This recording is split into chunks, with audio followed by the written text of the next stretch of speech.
If you've ever wondered what it was like to really be in Balboa Park a century ago, you can see it for yourself through rare historic film and pictures in this series. Here with a peek at what else to expect is my guest, Elsa Sevilla, host of KPBS San Diego Historic Places and the 1915 Expo Centennial Series. And Elsa, why do you think San Diegans are so eager to learn about Balboa Park and this expo 100 years later? You know, there's so many wonderful stories about Balboa Park. You think about 100 years. And the other thing is that the architectural design of the buildings is just so interesting. So when you either drive or walk through Balboa Park, you're just, sort of taken back and you wonder, how did these buildings get here? Who designed them? How did they landscape Balboa Park?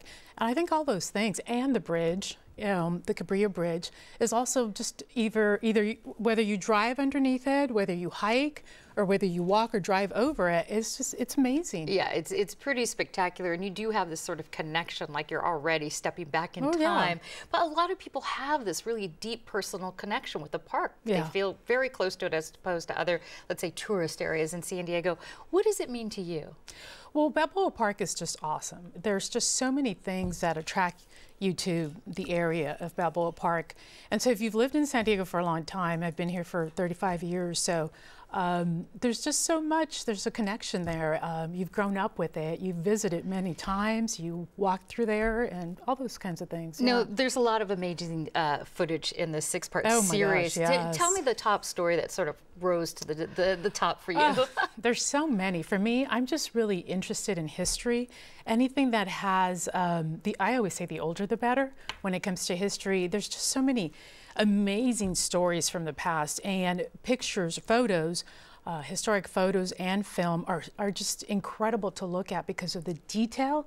And so not only do you hear the story about what happened, but through the picture, there's another, level of the story, and there's so many facts that go with it. So those are amazing. We found a lot of new, sort of uncovered, photos and film for this series. Certainly, and you're definitely tempting me. So let's take a look at your 1915 Expo Centennial Series. At least we get a little peek of it. Thanks so much. Thank you.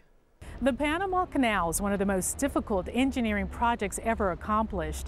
It would greatly impact the world's economy and significantly reduce travel time and allow ships to travel between the Atlantic and Pacific Oceans, eliminating the long voyage through Cape Horn. Those ships traveling through the Panama Canal would eventually reach San Diego's port.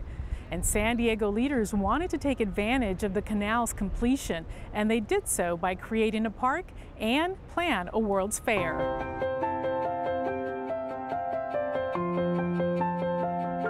San Diego civic leaders had a grand vision of converting 1,400 acres of dry, bare land into a park in 1868, naming it City Park.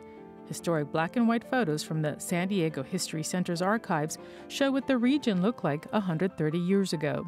City Park would later be renamed Balboa Park in 1910 for the Panama, California Exposition.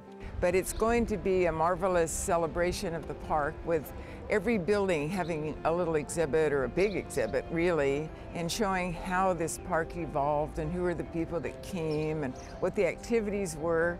And a fair is a fair, so the expo then is going to be pretty similar. University of San Diego professor Iris Engstrom has extensively traveled and studied the local, Spanish, and Mexican regions. Meanwhile, Balboa Park Ranger Kim Duclos has worked in the park for the past 2 decades. The first plan for the park was set aside or decided in 1902. George Marston said, well, if we've got this huge tract of land and we're not really doing anything with it, why don't we call on somebody to help us lay out a park? And Marston used his own money, about $10,000, to go hire the very best person he thought at the time to do that, Samuel Parsons. Samuel Parsons Jr. was one of America's most prominent landscape architects, responsible for developing New York's Central Park. He would bring his talents to San Diego, designing City Park. During Parsons' 1902 visit, he immediately recognized the city's beauty and recommended City Park remain open space, like Central Park. Despite the recommendation, a new idea had emerged. Our Chamber of Commerce meets and says, we are languishing here in the southwestern corner of the United States. We have to do something or this town is going to blow away in the dust. And that's where they conceived this idea of hosting a World's Fair. Well, the idea came actually from Panama, when the city fathers here in about 1909 got wind of the plans.